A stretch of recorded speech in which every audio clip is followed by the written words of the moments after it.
안녕하세요. 조윤 목사입니다. 오늘은 누가복음 10장 그 유명한 선한 사마리아인에 대한 비유 이 말씀을 한번 보도록 하겠습니다.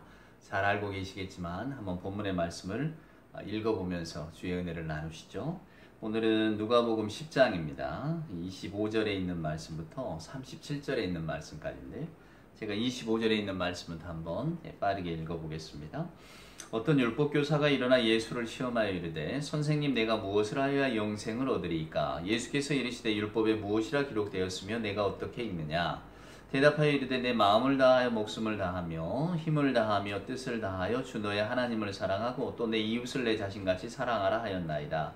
예수께서 이르시되 내 대답이 옳도다. 이를 행하라 그러면 살리라 하시니 그 사람이 자기를 옳게 보이려고 예수께 여짜오되 그러면 내 이웃이 누구니까? 예수께서 대답하여 이르시되 어떤 사람이 예루살렘에서 여리고로 내려가다가 강도를 만나매 강도들이 그 옷을 벗기고 때려 거의 죽은 것을 버리고 갔더라. 마침 한 제사장이 그 길로 내려가다가 그를 보고 피하여 지나가고 또 이와 같이 한 레위인도 그곳에 이르러 그를 보고 피하여 지나가되 어떤 사마리아 사람은 여행하는 중 거기 이르러 그를 보고 불쌍히 여겨 가까이 가서 기름과 포도주를 그 상처에 붓고 싸매고 자기 짐승에 태워 주막으로 데리고 가서 돌보아 주니라. 그 이튿날 그가 주막 주인에게 데나리온 2를 내어주며 이르되 이 사람을 돌보아 주라. 비용이 더 들면 내가 돌아올 때에 갚으리라 하였으니 내 생각에는 이 세 사람 중에 누가 강도 만난 자의 이웃이 되겠느냐? 이르되 자비를 베푼 자니이다. 예수께서 이르시되 가서 너도 이와 같이 하라 하시니라. 아멘. 오늘 저 뒤에 걸려있는 그림이 좀 달라졌죠? 가끔 그림의 의미를 묻는 분들이 있으셔서 전에는 그 클림트라고 하는 화가가 그린 한 호숫가의 그 풍경화가 있었는데요. 그림에 무슨 의미를 담고 있습니까? 여쭙는 분이 있어서 이 그림에도 어떤 메시지를 전할 수 있겠구나 그런 생각이 들었습니다. 그래서 제가 좋아하는 반고흐의 그림 가운데 씨 뿌리는 사람 연작이거든요. 어떤 분은 저게 지금 해가 막 뜰 때 뿌리는 게 아니라 해가 지고 있는데 뿌리는 광경이랍니다. 그러니까 해가 지고 있는데도 농부는 씨를 뿌리는 거죠. 때를 얻든지 못 얻든지 너는 말씀을 전파하라 라고 했던 사도 바울의 어떤 그 권면도 생각나는 그림인데, 원래 이 고흐는 그 밀레, 만종을 그린 밀레라고 하는 이를 그저 아버지처럼 스승처럼 사랑하고 존경했답니다. 그래서 그 밀레가 그린 이 씨 뿌리는 사람 연작이 있거든요. 그 그림을 따라서 그리면서 일종의 오마주죠. 스승에 대한 존경 개념을 바치는 건데, 그래서 씨 뿌리는 사람에 대한 그림이 많습니다. 고흐가 남긴 그림 한 20점이 넘는데 물론 뭐 판화도 있고.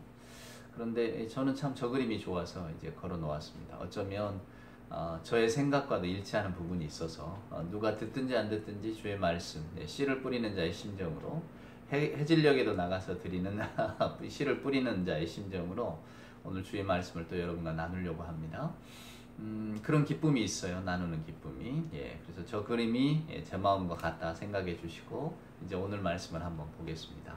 오늘의 비유 말씀, 모르는 사람이 누가 있겠습니까? 근데 저는 이 비유를 이렇게 떠올리면 생각나는 시가 한 편이 있어요. 우리 조선 중기의 옛 여류 시인이 쓴 시인데, 기억난다 하시니 잊고 계셨나요? 기억하지 않아요? 잊은 적 없으니. 짧은 시입니다. 기억난다 하시니 잊고 계셨나요? 기억하지 않아요? 잊은 적 없으니. 그죠? 오늘 이 기억에 관한 이야기, 사랑하는 여러분, 오늘 이 본문이 이웃에 관한 이야기 같은데, 그리고 사랑에 관한 이야기 같은데 왜 기억에 관한 이야기라고 하십니까? 이렇게 아마 반문하는 분도 있을 것 같은데 이제 듣다 보면 아마 풀리시게 될 겁니다. 자, 여러분, 이 선한 사마리아인에 대한 비유, 여러분은 어떻게 생각하십니까? 우리는 흔히 너도 이와 같이 하라 라고 하는 마지막 주님의 말씀에 기대어서 우리가 뭔가 우리보다 조금 연약한 사람, 또 우리가 돌볼 수 있는 사람, 즉 우리의 도움이 필요한 사람, 그 사람에게 가서 좀 자비를 베풀어야지, 자비심, 자비행을 해야지, 뭐 이런 식으로 이 말씀을 받아들입니다. 제가 늘 말씀드립니다만은 언제나 우리 예수님의 비유는, 사랑하는 여러분, 어떤 도덕이나 윤리에 한정할 수 있는 비유가 아닙니다. 우리 주님의 비유는 항상 그 위에 있다고 보시면 돼요. 왜냐하면 저희들이 지금 도덕교과서를 읽고 있는 게 아니잖아요. 하나님의 말씀, 생명의 말씀을 읽고 있잖아요. 그런데 예수께서 뭐 우리가 도덕 교과서에나 볼 수 있는 그저 내 이웃 사랑해라, 너보다 약한 사람 사랑해줘라, 뭐 이런 단순한 말씀만을 특별히 이렇게 고안하신 비유 말씀을 통해서 우리에게 주셨겠는가를 생각하면 조금은 이 말씀을 더 이해하기가 쉬워집니다. 이게 무슨 말이냐면 나중에 제가 요 다음에 이어지는 마르다 마리아 이야기에서 해드리겠습니다만은 하나님의 어떤 생명의 빛을 가지고 주님이 이 땅에 오셨잖아요. 하나님의 생명이 무엇인가를 우리에게 들려주려고, 하나님의 사랑이 어떤 것인가를 보여주시려고 이 땅에 오셨습니다. 그러면 하나님의 사랑이 왜 우리가 하나님의 사랑을 알아보지 못하고 하나님의 사랑을 나누고 있지 못할까, 이런 생각을 하시다 보면 우리 안에 이렇게 갇혀져 있는, 우리를 이렇게 하나님의 사랑으로 나아가지 못하게 하는 것이 무엇인가 라고 하는 것에 대한 생각이 미치게 됩니다.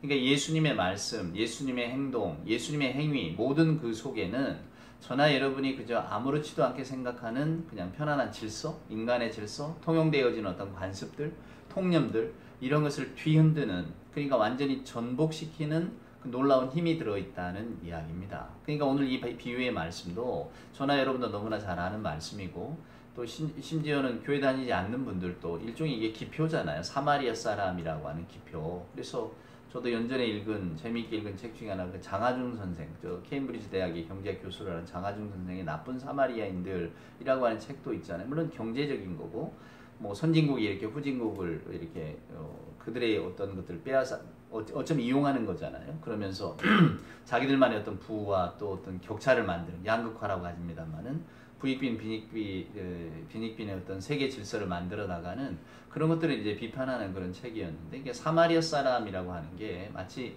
누구를 이렇게 도와주는, 약한 사람 도와주고 곤경에 처한 사람을 구해주는 뭐 이런 기표로 벌써 쓰이고 있잖아요. 그러니까 이 비유가 얼마나 유명한가라고 하는 것은 여러분들이 이렇게 짐작을 하실 겁니다. 근데 이 비유가 쓰여지는 방식, 세상 속에서 사용되는 방식은 세상 사람들이 받아들일 수 있는 방식으로만 통용이 되는 겁니다. 그러니까 오늘 이 비유 말씀도 사랑하는 여러분, 그저 누군가 좀 약한 사람, 또 우리가 도울 수 있는 사람, 뭔가 좀 사회적으로나 뭐 경제적으로나 이렇게 궁핍한 사람, 좀 있는 사람 좀 도와주고 그러면서 좀 좋은 세상 만들어가야 되는 거 아니겠습니까? 이렇게 쓰여지는 권면으로 아주 이게 적절하단 말입니다. 그래서 사마리아 사람이라고 하면 무언가 좀 약한 사람을 돕고 기꺼이 자기의 어떤 힘과 정열과 돈과 시간을 들여서 뭔가를 나누는 사람, 뭐 이런 식으로 우리가 다 받아들이고 인식하고 있잖아요. 근데 여러분, 오늘 이 비유의 말씀을 곰곰이 이렇게 들여다보면 이 비유가 꼭 그런 데 국한되는 비유가 아니라고 하는 것을 우리는 알게 됩니다. 저나 여러분이 교회에서 또 우리가 주의 자녀로서 하나님의 말씀을 대할 때에 오늘 이 말씀이 그렇게 흘러가 버린다는 것이 저도 안타깝고, 그래서 오늘 이 말씀에 있는 깊은 속뜻을 좀 찾아가 보려고 합니다. 생각보다 길어질지 모르겠습니다. 길어지면 제가 중간에 끊고 1, 2부로 나누어서 한번 더 말씀을 드리려고 하는데요. 오늘 이야기는 어떻게 시작하냐면, 이제 한 율법학자가 예수님을 찾아와서 먼저 이것에 대한 이야기를 묻습니다. 영생이 무엇입니까? 영원히 산다는 건, 영원한 생명이란 무엇입니까?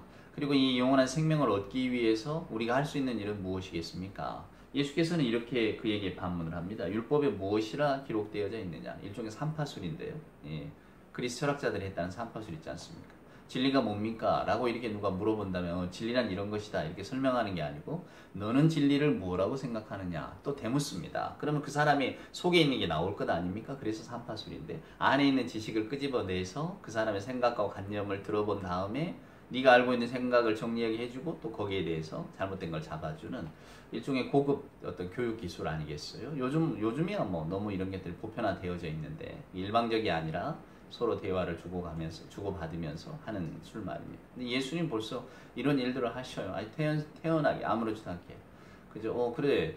율법에 뭐라고 기록되어 있니? 영생이 무엇이라 설명하기보다 너는 어떻게 생각하느냐? 이걸 먼저 물으시니까, 오늘 이제 이 사람의 답변은 뭐냐면, 마음을 다하고 목숨을 다하고 힘을 다해서 하나님도 사랑하고 이웃도 사랑해야 됩니다. 그것이 율법입니다. 예수께서 묻습니다. 그러면 내 이웃이 무엇이냐? 이것을 행하라. 그러면 살리라. 이렇게 예수께서 말씀을 하셨더니, 이제 그 율법학자가 이제 또 물어보지 않습니까? 성경은 이렇게 말합니다. 자기를 옳게 보이려고, 그러면 내 이웃은 누구일까요? 그러니까 즉 하나님을 사랑하고 이웃을 사랑해야 되는데 예수께서는 가서 그렇게 행하라. 그러면 너도 살리라. 여러분이 살리라라는 말이 굉장히 중요합니다. 나중에 제가 설명을 드릴 텐데 살리라 그럽니다. 그러니까 오늘 이 사람이 그럼 도대체 내 이웃이 누굽니까? 내가 사랑해야 될 내 이웃이 누굽니까? 라고 이야기할 때에 오늘 예수께서 들려주시는 비유가 이 사마리아 사람에 관한 비유거든요. 사랑하는 여러분. 자, 기억하셔요. 영생이 무엇인가를 묻고 이웃이 누구인가를 물었습니다. 근데 오늘 예수님의 답변은 조금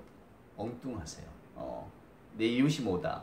영생은 어떤 거다? 이렇게 설명해 주시면 되는데 오늘 한 비유의 말씀을 듭니다. 근데 이 비유의 말씀 속에 등장하는 인물들이 범상치 않죠. 저나 여러분에게 그때 예수님 당시에 통용되어지고 있는 통념과 관습, 관념에 대한 이야기를 들려주고 계십니다. 자, 예수께서 어떤 한 사람이 강도 만났다고 이야기합니다. 이게 어떤 사람이 누군지는 몰라요. 더군다나 여기 보면 강도들이 옷을 벗기고 갔다니까 도대체 이 사람이 유대인인지 사마리아 사람인지 누구인지는 잘 알지는 못하겠습니다. 근데 오늘 예수께서 이 비유를 들려주신 그 주 대상이 유대인들 아닙니까? 그래서 우리는 아마 이 강도 만난 사람은 유대인일 거야 이렇게 짐작을 합니다. 사랑하는 여러분. 그리고 그 주변 사람들의 반응도 마찬가지고요. 한 유대인이 길을 가다가 오늘 여기서 예루살렘에서 여리고로 내려가다가 이제 강도를 만났다 그러는데 그때 당시에는 뭐 강도, 산적 같은 강도들이 많았다니까. 세상이 험하고 치안이 불분명하잖아요. 그러니까 뭐 그때는 강도들이 뭐 다반사로 등장하고 출몰하던 시절인데 강도를 만났대요. 아마 주변 청중들은 그런 일 우리도 많이 알고 있고 또 나도 언제 한번 그런 일을 당했었지. 다들 이런 경험들이 있었을 겁니다. 편안하게 받아들일 수 있는 비유를 예수께서 말씀하시니까요. 강도 만난 사람, 그래서 완전히 옷을 다 벗기고 거의 죽은 것처럼 보이는 사람, 길가에 버려졌는데 이제 오늘 본문에 보면 누가 나타나냐면 처음에는 한 제사장이 나타났다. 또 한 레인도 지나갔다. 다 피하여 지나갔답니다. 근데 예수님의 비유에 이제 세 번째 등장하는 한 사마리아 사람이 지나가다가 그를 보고 구해줬다는 것 아니겠어요? 자, 이 비유가 왜 혁명적인가? 그때 당시 사람들의 마음을 불편하게 했기 때문입니다. 왜 불편하게 했느냐? 자, 제사장, 율법사, 또 레위인, 우리가 흔히 뭐 하나님과 관련된 일을 감당하는 사람, 그리고 유대인들 중에 존경받는 사람. 근데 이 사람들은 그냥 다 피해 갔대잖아요. 근데 이 유대인을 누가 도와줬느냐면 사마리아 사람이 도와줬다는 겁니다. 아마 이 교회 역사를 알고 있는 분들은 조금은 짐작하시겠지만 원래 유대인과 사마리아 사람이 별로 사이가 안 좋습니다. 옛적에 그 이제 나라를 뺏기고 유대인들이 다 끌려갈 때 그때 당시 사마리아 지역에는 일종의 뭐랄까요?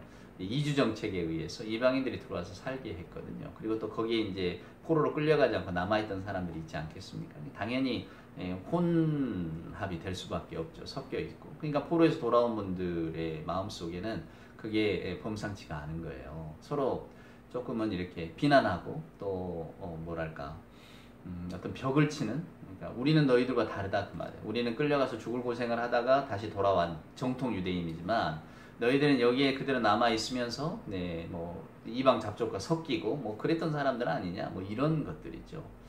나중에 제가 이제 로마서를 여러분들에게 한번 들려드릴 예정을 갖고 있는데 그 로마서도 마찬가지입니다. 바울이 이렇게 바라보는 로마 교회 문제가 그거였어요. 원래 있던 그 자생되어 있던 교회, 그러나 박헬비에서 떠나갔다가 또 다시 돌아왔더니 이제 떠나가고 빈 교회를 이렇게 세우고 또 거기에 이렇게 자리하고 있었던 어떤 거주민들과의 갈등, 뭐 이런 것들에 대해서 사도 바울이 실은 로마 교회가 가지고 있는 어려움들을 바라보고 간파하고 그 로마서를 보내면서 어쩌면 그들에게 어떤 화해도 시도하고 또 그리스도의 복음이 무엇인가를 알려주게 된 그런 계기가 된 것인데, 그러니까 오늘 이 유대인과 사마리아 사람들의 갈등도 여러분 그런 측면에서 보아야 됩니다. 그러니까 어찌됐건 간에 유대인들은 사마리아 사람들을 좋아하지 않았다 그 말이에요. 오히려 사람 취급으로도 하지 않는. 그러니까 요한복음 4장에도 보면 그런 이야기, 예수님과 그 수가성 우물가에서 여인과 주고받는 이야기 속에 유대인과 사마리아 사람들의 어떤 갈등 구조가 드러나잖아요. 그런 것처럼 말입니다. 그러니까 오늘 듣는 분들이 다 마음이 불편할 수밖에 없죠. 뭐 적절한 비유는 아닐지 모르지만 지금은 뭐 많이 뭐랄까요, 감쇄가 됐지만은 그래도 여전히 좀 남아 있다고는 말들을 하는데, 왜 미국의 흑백 갈등이 좀 심하잖아요. 그러니까 만약에 미국의 교회에서 이 비유가 들려줬다고 한다면 이런 겁니다. 백인 목사, 강도 만난 사람이 엎어져 있었는데, 물론 강도 만난 사람 백인이죠. 백인 목사가 지나가고 백인 성가대장도 지나가고, 근데 흑인 신자가 그걸 뭐 구해준 겁니다. 그러면 뭐 지금이야 우리가 뭐 그게 뭡니까 라고 하겠지만 불과 몇십 년 전만 해도 미국 같은 경우가 인종 갈등이 심했잖아요. 이제 그럴 때 보면 이게 받아들이기 어려운 거죠. 백인 신자들에게 이런 이야기를 했을 때 그들이 과연 이 말씀을 쉽게 받아들일까? 근데 여러분 이건 2000년 전에 예수님 당시 이야기입니다. 지금보다 훨씬 더 인종차별이나 훨씬 더 어떤 그 뭐랄까 민족 간의 갈등, 분열, 분쟁 이런 게 심했던 그런 사회 상황 속에서 오늘 예수께서 이런 이야기를 들려주시니까 사람들이 불편했겠죠. 예수께서 이 사마리아 사람을 등장시킨 이유가 뭘까를 여러분 생각하셔야 됩니다. 이 비유에 나와 있는 내용들은 여러분은 잘 알고 계시니까. 근데 이 사입 이단들이 이 비유를 또 많이 또 그 뭘 갖다 써요. 일종의 그걸 알레고리라고 합니다만 풍요. 이게 뭐냐면 여러분 어떤 그 성경 말씀을 해석할 때에 제가 늘 그 문자 그대로 받아들이는 성경 해석을 경계하라고 말하잖아요. 그 저자의 의도라든가 이런 것들 우리가 흔히 메타포라고 하는데 비유로 쓰는 말들, 은유적으로 표현하는 말들을 문자 그대로 갖다 쓰면 어떻게 이야기합니까? 내 마음은 호수요라고 이야기할 때에 아니 제 마음이 호수처럼 잔잔하고 넓다 뭐 이런 어떤 그런 호수의 이미지를 말하는 거지 진짜 제 마음이 호수라고 이야기하는 겁니까? 근데 어떤 사람이 쟤는 호수래 저 사람 마음속에 물이 가득한가 봐 막 이런 식으로 이야기를 해버리면 얼마나 당황스럽습니까? 자기가 호수래잖아 막 이런 식으로 이야기하면 여러분 참 어이가 없으시죠? 이런 비유도 마찬가지입니다. 특별히 이 선한 사마리아 사람에 관한 이 비유를 가지고 알레고리적으로 해석하는 게 아주 유명한 해석인데요. 그냥 웃으시면 됩니다. 여러분 이 비유를 듣고 그런가 하시지 말고요. 자 예루살렘에서 여리고로 내려갔다. 그래서 마치 에덴 동산에서 이렇게 쫓겨난 인간 뭐 이런 것처럼 설명을 하는 겁니다. 그래서 이 인간이 어떻게 됐느냐? 거지반 죽게 됐다 그 말입니다. 근데 과연 이 사람을 누가 구원하냔 말이에요. 선한 사마리아 사람 그리스도 예수 아닙니까? 예수께서 이 사람을 구원했다 그 말이에요. 그리고 데려가잖아요. 데려가서 뭐 2데나리온 주는 게 이게 바로 그 신약과 구약입니다. 그리고 이 사람 다시 온대잖아요. 주님 다시 오신다는 이야기입니다. 뭐 이렇게 이야기를 하는 거예요. 그러면 그럴듯하게 들리거든요. 사랑하는 여러분. 그래서 이런 비유, 그런 의미인가?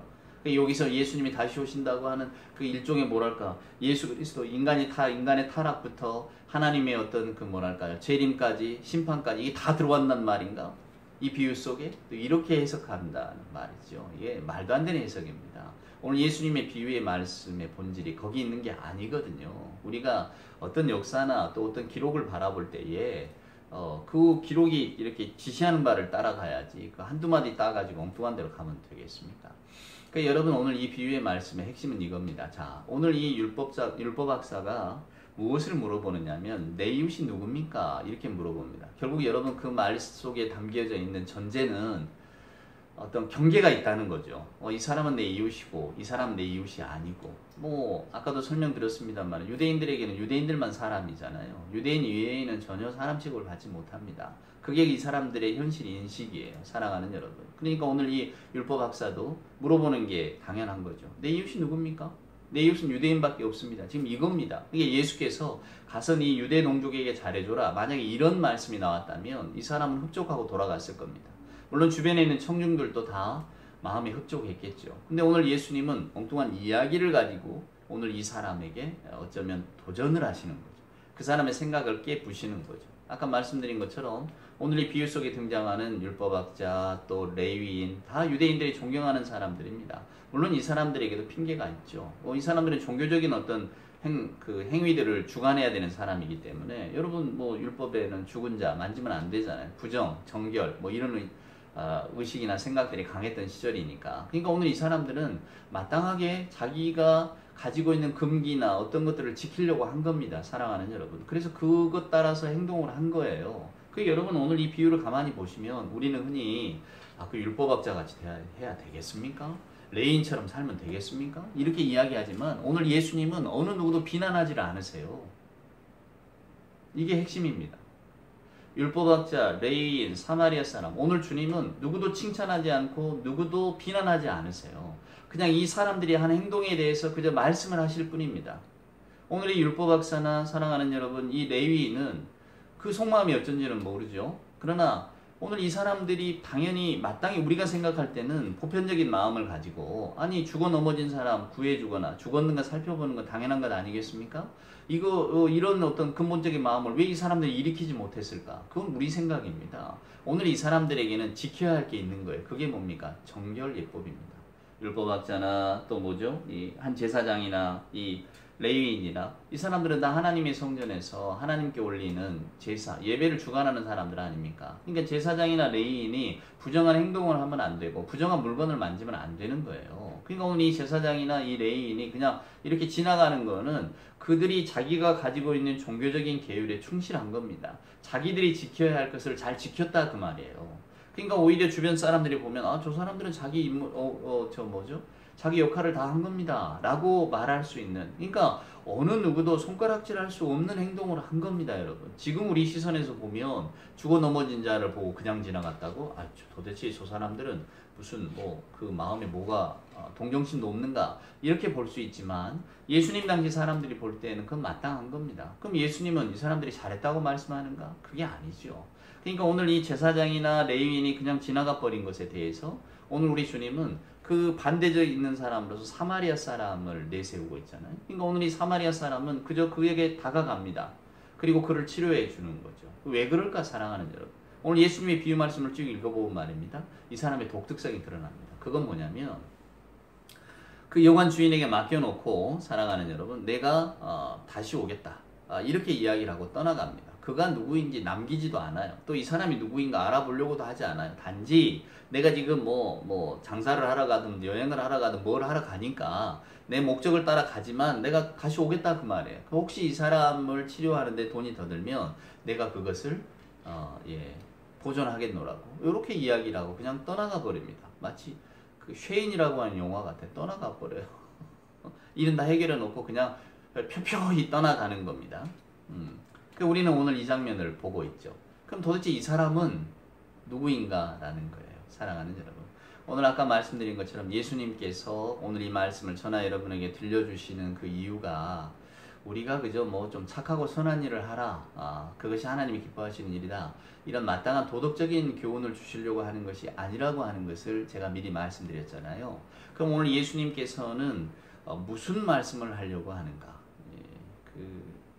현대 정신분석학자들, 제가 특별히 프랑스어죠 돌토라고 하는 프랑스의 정신분석학자의 글을 읽은 적이 있는데요. 그분이 선한 사마리아 사람에 대한 이야기에 대해서 한 꼭지 글을 남기신 게 있는데 저에게는 저도 심리학을 공부했습니다만 아주 흥미로운 주제였어요. 그분은 어떤 식으로 이야기를 하느냐면 우리가 이 락강 이야기를 많이 하잖아요. 정신분석학자인데 의학자이기도 하고 이 락강이 무슨 이야기를 하느냐면 미러, 거울 이론을 이야기합니다. 그러니까 오늘날 저나 여러분이 우리를 맨 처음에 인식하게 되는 것은 락강은 실제로 그 어린아이를 지켜보고 그 자기 이론을 만들었다고 하는데 어린아이가 맨 처음에 자기를 인식하는 것은 거울 속에 있는 자기라는 거예요. 엄마에게 비춰진 자기 혹은 거울 속에 있는 자기. 자기가 자기 자신을 인식하는 것이 아니라 거울 속에 있는 나를 보고 저게 나네? 이거 안다는 거죠. 엄마가 대하는 나를 보고 나라고 하는 것을 인식을 한다는 겁니다. 그러니까 나라고 하는 것은 내 스스로의 나가 아니라 타자에 의해서 비춰진 나인 거예요. 그래서 우리 인간은 타자의 욕망 따라 살 수밖에 없다고. 즉 남이 나를 어떻게 보느냐에 따라서 그의 인생이나 어떤 그의 삶의 방향들을 많이 이렇게 따라가고 추구한다고. 그래서 결국 진정한 자기 자신이 되는 일이 타자의 욕망에서 자유로워지는 거라고 이런 이야기를 합니다만은 어쩌면 이 말씀, 이런 이론들을 저나 여러분이 부정할 수가 없잖아요. 우리가 다 인정 욕구 속에서 합니다만은 남이 인정해주지 않으면 사랑하는 여러분 불편하잖아요. 오죽하면 우리가 흔히 하는 말 중에 혼자서 장군하랴? 뭐 이런 말도 있잖아요. 장군이야 되면 다 좋은 일이지만 혼자 장군해봐야 뭐합니까? 남들이 알아줘야 되고 남들이 봐줘야 되는데 저 혼자 그냥 이렇게 살아봐야 무슨 재미가 있냐 그 말이죠. 그러니까 그만큼 우리 인간은 타인과의 관계 속에서 타인의 시선 속에서 산다는 이야기죠. 그러니까 타인으로부터 무관할 수가 없잖아요.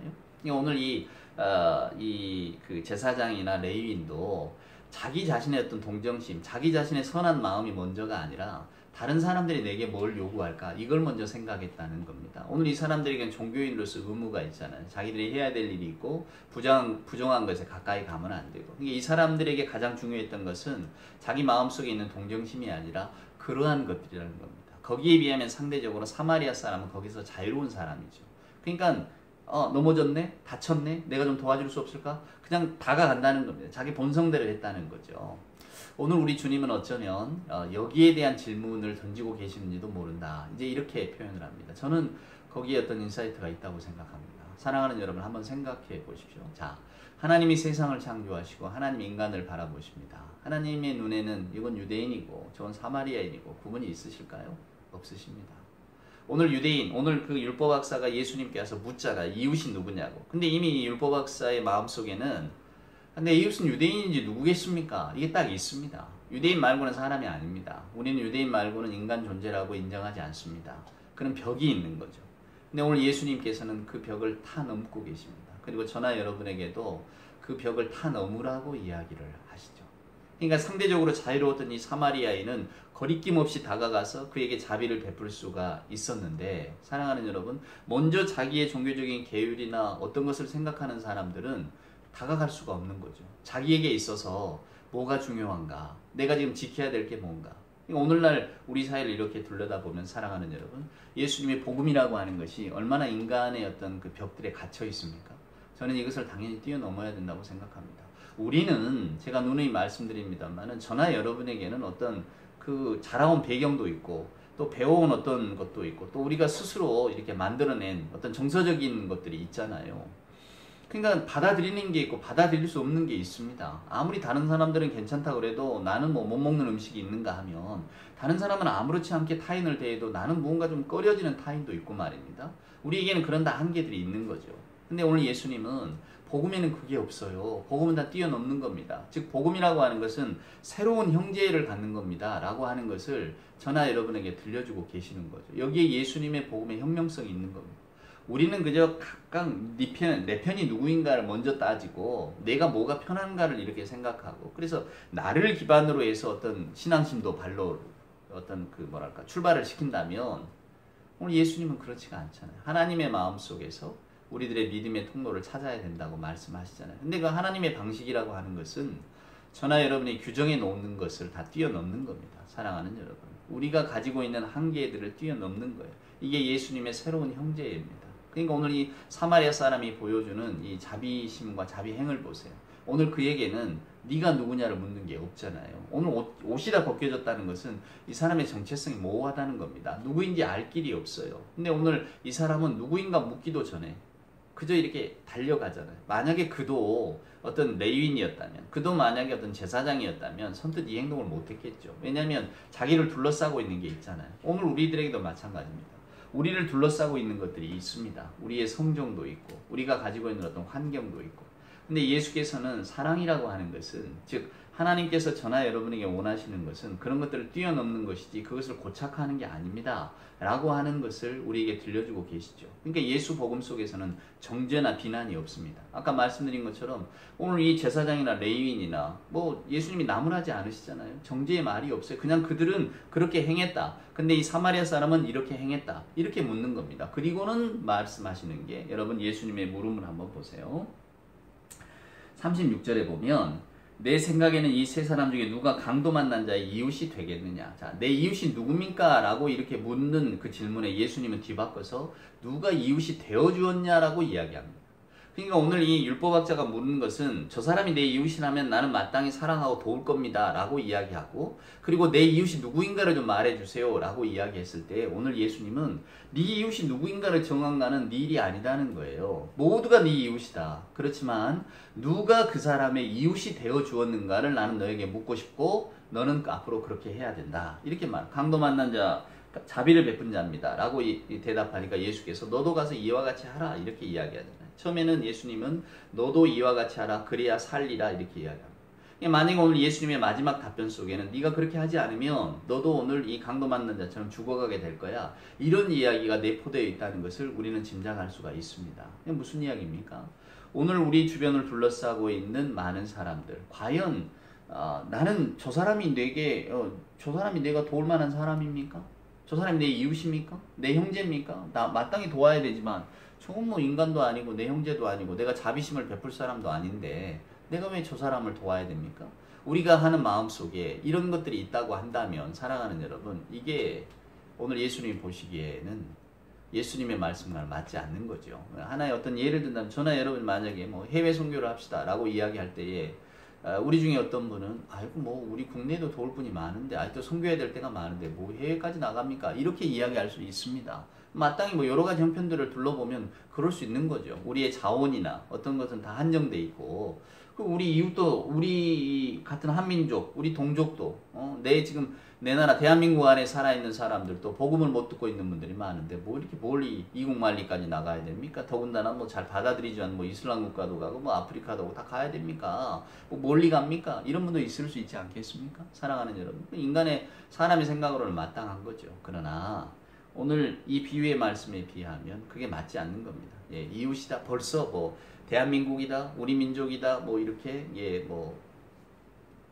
저 사람은 타국인이다, 이 말이 맞지 않는 겁니다. 그러니까 조국이라고 하는 말도 잘 맞지 않는 거예요. 우리가 예수 안에서는, 사랑하는 여러분, 우리가 살아갈 때는 당연히 조국, 대한민국, 우리가 이틀 안에 다 살아가잖아요. 그렇지만 예수 안에서는 이게 없는 겁니다, 여러분. 이 다 넘어가는 거예요. 저 사람이 한국 사람이냐, 일본 사람이냐, 아프리카 사람이냐, 이걸 물을 수가 없는 거예요. 그저 하나님이 다 새로운 형제를 가지고 대하라고 한 사람인 거죠. 근데 오늘 예수님의 질문은 이겁니다. 누가 그 사람의 이웃이 되어 주었는가? 제가 아까 서두에 기억에 관한 이야기 하셨잖아요. 기억난다 하시니 잊고 계셨나요? 기억하지 않아요? 잊은 적 없으니. 제가 사랑하고 존경하는 목사님 이야기 한 편 짤막하게 소개를 해드리려고 합니다. 그분이 고향이 양평인데요. 어린 시절에 그 서울에서 양평 이렇게 들어가는 버스, 그때는 뭐 많은 버스가 많았으니까, 그러다 그게 그 팔당댐 근처에서 그 한강으로 그냥 이렇게 떨어지는 사고가 있었답니다. 근데 몇 사람도 죽고 그랬대. 큰 사고였대요. 근데 그때 그 목사님, 아직 10살도 안 된 목사님하고 그 누이가 그 버스에 타고 있었는데요. 그 한 동네에 살던 이 다리 저는 그 형이야 한 분 있었답니다. 물론 다리도 졸고 하니까, 또 형이니까 얼굴은 알지만은 서로 뭐 놀이를 했겠습니까? 뭘 했겠습니까만은, 그때 그 막 물로 들어가는 버스 속에서 자기들 어리니까 밑에 사람들 때 깔리잖아요. 근데 그 형이 자기하고 자기 누나를 이렇게 들어줬다는 거예요. 그래서 결국 자기들이 살아나왔다는 겁니다. 자, 그리고는 일이 끝났죠. 목사님 기억도 끝났고. 오늘 이 목사님은 말입니다. 그때 그 자기 목숨을 구해줬던 형들을 어떻게 기억하고 있을까요? 비록 찾아가서 살해도 못하고 먼 시절이 다 지나버렸고 다 지나갔지만 그 고마운 마음 갖고 있잖아요. 자, 오늘 이 다리 전 형을 한번 생각해 보세요. 내가 저 아이들을 구해줘서 내가 나중에 보상을 받아야지 이랬겠습니까? 그냥 구해준 것 뿐이에요. 그걸로 끝난 거죠. 뭐 아버지를 찾아와서 뭐 내가 구했으니 뭐 살해를 받겠습니다, 이런 것도 아니고, 또 부모님이 그를 찾아가서 네가 우리 아이들을 구해줘서 내가 살해하겠다, 이런 것도 목사님 기억 속에는 없는 겁니다. 단지 그는 마치 사마리아 사람처럼 그냥 그때 죽을 뻔했던 그 남매를 구해준 것일 뿐이에요. 우리는 여러분 이렇게 삽니다. 우리 부모님도 그렇잖아요. 부모가 만약에 자식이 나중에 커서 은혜를 볼 때 내가 이놈아 너를 어떻게 키웠는데 이러면 이제 그거는 부모님이 벌써 뭔가 좀 하나를 놓치신 거죠. 네, 부모 사랑이라고 하는 것은 마치 사마리아 사람처럼 그냥 주는 거잖아요. 대상을 가리지 않고 뭐 자녀니까 그냥 주는 거지 다시 보상을 받으려고 하는 건 아니잖아요. 저나 여러분이 살면서 우리들의 얼마나 많은 분들이 우리의 이웃이 되어 주었습니까? 우리가 어려울 때 얼마나 우리에게 힘이 되어 주셨나요? 사랑하는 여러분, 이걸 기억하십니까? 이게 오늘 중요한 겁니다. 다음에 이야기하겠습니다. 이 편은